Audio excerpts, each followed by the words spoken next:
سيدنا ومولانا محمد۔ ایک بڑی اہم حدیث میں آپ کے سامنے رکھنا چاہتی ہوں، صحیح الجامع صغیر کی ہے۔ نبی صلی اللہ علیہ وسلم نے ارشاد فرمایا، الا انی اوتیت القرآن ومثلہ معہ، سن لو مجھے قرآن اور اس کے ساتھ اس کی مثل ایک اور چیز یعنی سنت عطا کی گئی ہے۔ یعنی جیسے قرآن ہے نا، ایسے ہی دوسری چیز بھی من جانب اللہ ہے، وہ آپ صلی اللہ علیہ وسلم کی اپنی جانب سے نہیں ہے، وہ بھی من جانب اللہ تعالیٰ کی جانب سے۔ تو یہ سنت جو ہے یہ دین کا ماخذ ہے، بیسک سورس ہے، کیونکہ جو سنت کے مطابق عمل نہیں کرے گا اس کا عمل ریجیکٹ کر دیا جائے گا۔ سیدہ عائشہ سے روایت ہے، نبی صلی اللہ علیہ وسلم نے فرمایا، من عمل عملا لیس علیہ امرنا فہو رد، جس نے کوئی ایسا عمل کیا جس پر ہمارا حکم نہیں ہے تو وہ عمل مردود ہے، غیر مقبول ہے، ریجیکٹڈ ہے۔ تو اگر کوئی سنت سے منہ موڑتا ہے، اعراض کرتا ہے، تو یہ ہلاکت اور رسوائی کا سبب ہے۔ رب العزت کا فرمان ہے، وَمَن يَعْصِ اللَّهَ وَرَسُولَهُ وَيَتَعَدَّ حُدُودَهُ يُدْخِلْهُ نَارًا خَالِدًا فِيهَا وَلَهُ عَذَابٌ مُّهِينٌ، اور جو اللہ اور اس کے رسول کی نافرمانی کرے گا اور اس کی حدود سے تجاوز کرے گا، اللہ تعالیٰ اسے آگ میں داخل کرے گا، وہ اس میں ہمیشہ رہے گا اور اس کے لیے رسوا کرنے والا عذاب ہے۔ استغفر اللہ۔ لہٰذا اس امر کی ضرورت ہے کہ ہم ایک ایک سنت کے بارے میں کانشیس ہوں۔ صبح بیدار ہونے سے لے کے رات سونے تک ایک دن میں کتنی سنتیں، اور پھر ویکلی امور کے حوالے سے، پھر منتھلی، پھر اسی طرح سے اینولی۔ کچھ کام ایسے ہوتے ہیں جو سال میں ایک ہی بار ہونے ہیں، اور کچھ کام ایسے ہیں جو ہفتہ وار ہیں، اور کچھ روزانہ ہونے والے امور ہیں۔ تو آپ صلی اللہ علیہ وسلم کی کتنی سنتیں ہیں جن پر ایک دن میں ہم عمل پیرا ہو سکتے ہیں۔ وہ سب سنتیں سیکھیے، اللہ تعالیٰ توفیق عطا فرمائے، اور دوسروں کو سکھائیے، کیونکہ نبی صلی اللہ علیہ وسلم نے فرمایا، اللہ تعالیٰ اس بندے کو تر و تازہ رکھے جس نے میری بات سنی، اسے یاد رکھا اور دوسروں تک پہنچایا۔ سنت کے بالکل بالمقابل دوسرا عمل ہے جو سنت کے مطابق نہیں ہے، خود ساختہ عمل ہے، اجر و ثواب کی نیت سے کیا جا رہا ہے، بدعت ہے۔ دین میں کیا گیا ہر نیا کام گمراہی ہے، بدعت ہے، ہر گمراہی آگ میں لے جانے والی ہے۔ بدعت کے بارے میں نبی صلی اللہ علیہ وسلم نے فرمایا، کل بدعت ضلالۃ، ہر بدعت گمراہی ہے، اور آپ نے اس سے قبل فرمایا، کل محدثۃ بدعۃ، دین میں ہر نئی بات گمراہی ہے، وکل بدعت ضلالۃ، اور ہر بدعت گمراہی ہے، وکل ضلالۃ فی النار، ہر گمراہی آگ میں لے جانے والی۔ تو نبی کی سنت کو چھوڑ کے خود ساختہ طریقے اختیار کرنا، خود ساختہ راستے اختیار کرنا کیا درجہ رکھتا ہے۔ اور اب دیکھیے کہ ہم ایک ایسے دور سے گزر رہے ہیں جہاں انسان کو اپنا ہی خدا بنا دیا گیا۔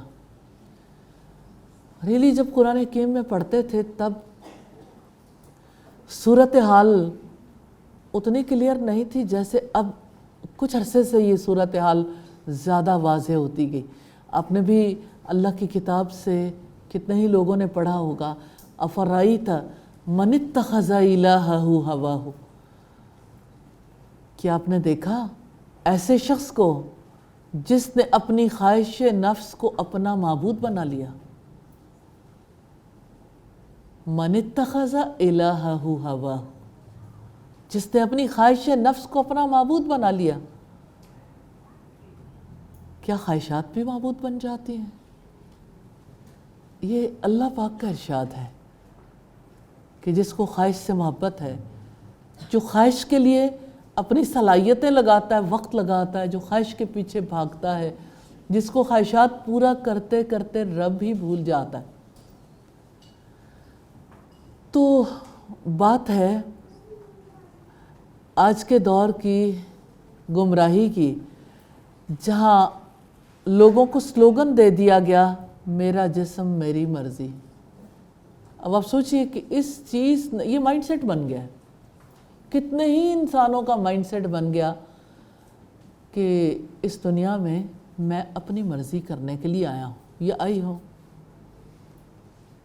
تو یاد رکھیے گا، ہم اپنی مرضی کرنے کے لیے نہیں آئے، کیونکہ ہم نے خود کو کریٹ نہیں کیا، ہم نے خود کو تخلیق نہیں کیا، ہمیں ہمارے رب نے بنایا ہے۔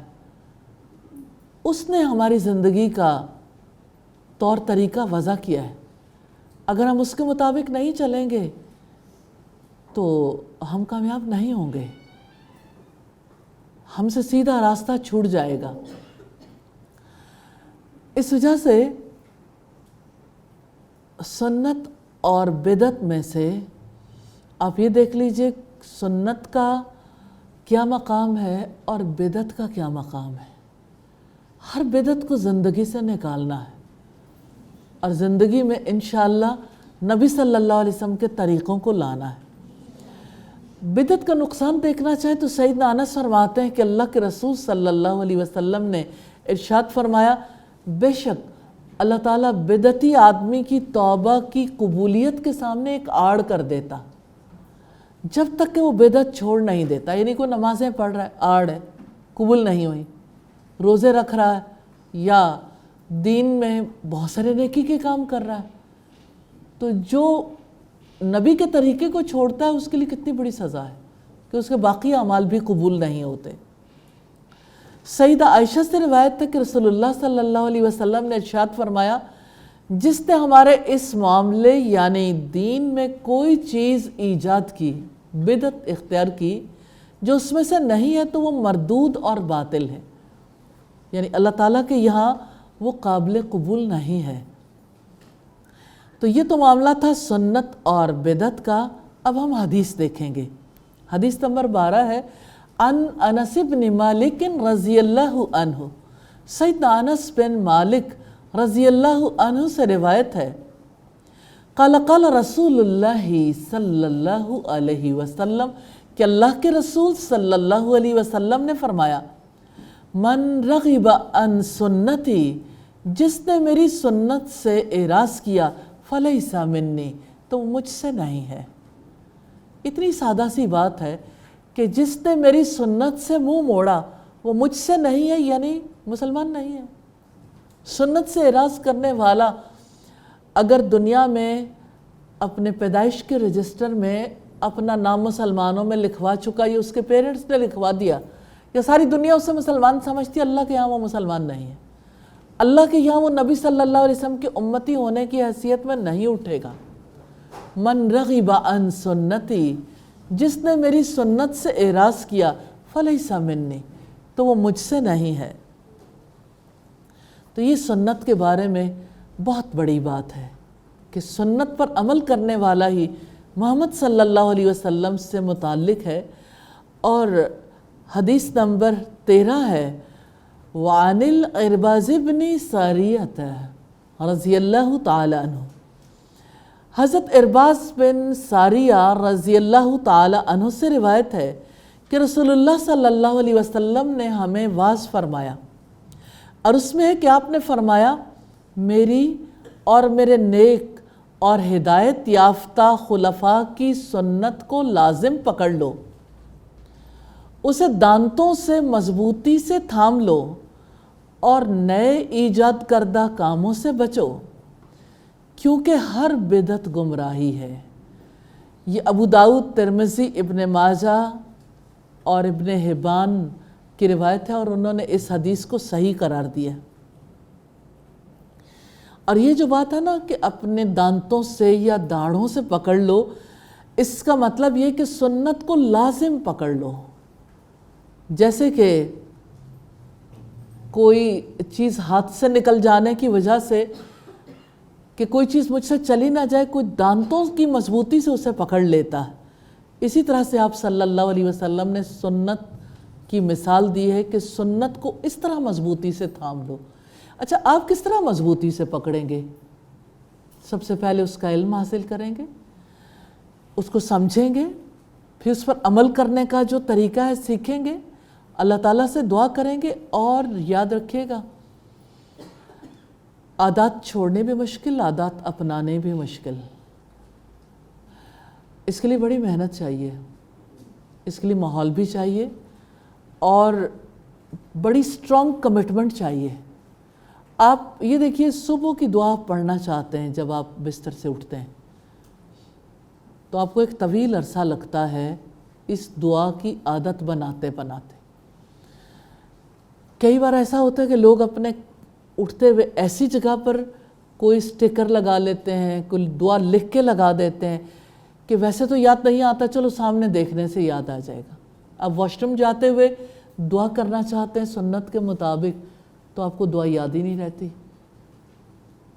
اچھا، پھر ایسے ہے کہ جیسے واش روم سے باہر نکلنے لگتے ہیں تب دعا کرنا بھول جاتے ہیں۔ وضو سے پہلے بسم اللہ پڑھنے کتنے لوگ بھول جاتے ہیں۔ کھانے سے پہلے بسم اللہ کتنے لوگ بھولتے ہیں۔ اور پھر آپ دیکھیں کہ بھول تو سکتے ہیں، نبی صلی اللہ علیہ وسلم نے وہ دعا بھی سکھائی ہے، جب کوئی بسم اللہ ابتدا میں پڑھنا بھول جائے تو جب اسے یاد آئے تو پھر کیا پڑھ لے۔ پھر آپ دیکھیے، جیسے آپ وضو کر لیتے ہیں تو دعا کرنا بھول جاتے ہیں۔ تو یہ یعنی میں صرف یہ کہنا چاہتی ہوں کہ اس کے لیے باقاعدہ ماحول چاہیے۔ ماحول میں انسان کی تراش خراش ہوتی ہے، اور آہستہ آہستہ عادتیں پختہ ہوتی ہیں، اور خاص طور پر یعنی جیسے آپ دیکھتے ہیں کہ رمضان میں نیکیاں کرنا آسان ہو جاتا ہے، عادات اپنانی آسان ہو جاتی ہیں، لیکن اس میں ایک خاص بات یہ بھی ہے کہ رمضان کے مہینے میں جب 30 ڈیز تک آپ پریکٹس کرتے ہیں تو کسی حد تک آپ اس پہ پختہ ہو جاتے ہیں، یا آپ کہہ سکتے ہیں کافی حد تک بھی، کیونکہ ہر ایک کا معاملہ مختلف ہے۔ تو اتنی آسانی سے انسان سنتوں کو بھی نہیں سیکھ سکتا، کیونکہ پچھلی عادات ان لرن کریں گے تو پھر نئی عادات کو اپنا سکیں گے۔ آپ نے جوتا سیدھا پاؤں پہلے پہننا ہے، اب باتیں کرتے کرتے جوتا پہن رہے ہیں، نارملی اگر آپ دیکھیں گے تو بایاں پاؤں پہلے پہن رہے ہوں گے، کیونکہ عادت نہیں ہے، زندگی بھر سے اسی طرح سے پہنتے رہے۔